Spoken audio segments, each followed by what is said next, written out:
Coba kakek tanya, siapa superhero yang kamu suka? Spiderman. Kakek punya yang lebih hebat dari Spiderman. Begini ceritanya.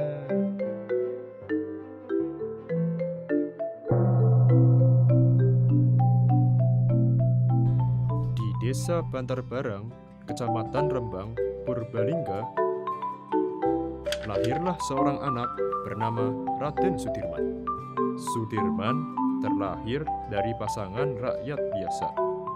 Ayahnya bernama Karsit Kartawiraji dan ibunya bernama Siem. Sudirman pernah bersekolah di Taman Siswa.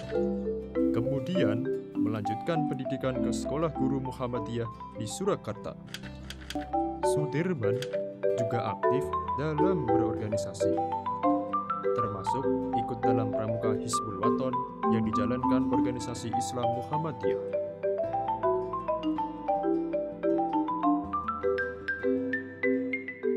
Pada tahun 1944, ia bergabung dengan Tentara Pembela Tanah Air atau PETA dan menjabat sebagai Komandan Batalion di Banyumas. Pada tanggal 12 November 1945, Sudirman terpilih menjadi Panglima Besar TKR di Yogyakarta. Akan tetapi, beliau sempat masuk rumah sakit karena mengidap TBC, sehingga paru-paru kanannya harus dikempeskan. Tidak. Dia tidak apa-apa kan, Kek? Tahan dulu, kakek lanjutkan ceritanya. Tanggal 19 Desember 1948, Belanda melancarkan agresi militer kedua untuk menduduki Yogyakarta. Di saat pemimpin-pemimpin politik berlindung di Keraton Sultan, Sudirman beserta sekelompok kecil tentara dan dokter pribadinya melakukan perjalanan ke arah selatan dan memulai perlawanan gerilya selama 7 bulan. Sudirman digotong menggunakan tandu karena kondisi paru-parunya tidak memungkinkan ia untuk berjalan sendiri.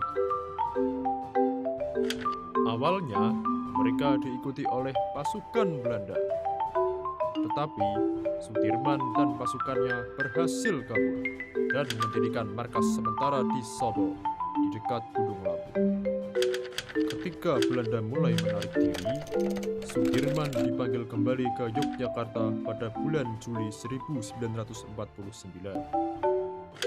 Meskipun ingin terus melanjutkan perlawanan terhadap pasukan Belanda, ia dilarang oleh Presiden Soekarno. Pada tanggal 29 Januari 1950, Sudirman wafat karena penyakit TBC yang dideritanya, kurang lebih 1 bulan setelah Belanda mengakui kemerdekaan Indonesia. Jenderal Sudirman dimakamkan di Taman Makam Pahlawan Semaki, Yogyakarta. Namanya diabadikan menjadi nama sejumlah jalan, universitas, museum, dan monumen. Wah, Jenderal Sudirman hebat ya. Walaupun pakai tandu, dia masih bisa mimpin perang. Kakek masih ingat satu pesan dari beliau. Janganlah kamu berbuat seperti sapu yang meninggalkan ikatannya. Sebatang lidi tidak akan berarti apa-apa, tetapi dalam ikatan sapu akan dapat menyapu segalanya.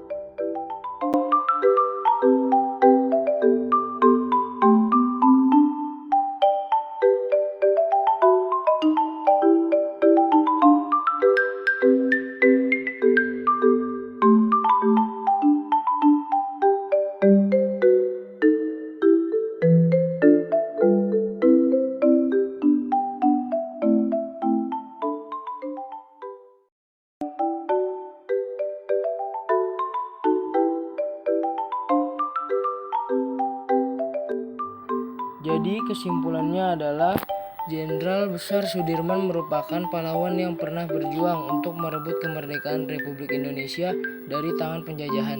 Saat usianya yang masih relatif muda, yaitu saat berumur 31 tahun, sudah menjadi seorang jenderal. Sudirman merupakan salah satu pejuang dan pemimpin teladan bangsa ini. Pribadinya teguh pada prinsip dan keyakinan, selalu mengedepankan kepentingan masyarakat banyak dan bangsa di atas kepentingan pribadinya. Ia selalu konsisten dan konsekuen dalam membela kepentingan tanah air, bangsa, dan negara. Dalam sejarah perjuangan Republik Indonesia, ia dicatat sebagai Panglima dan Jenderal RI yang pertama dan termuda. Jenderal Sudirman tetap berjuang memimpin pasukan walaupun dalam keadaan sakit. Sebagai penghargaan atas jasa dan pengorbanannya, Jenderal Sudirman mendapat sebutan Bapak Tentara Nasional Indonesia. Sekian video teks cerita sejarah dari kami. Kurang lebihnya mohon maaf. Wassalamualaikum warahmatullahi wabarakatuh.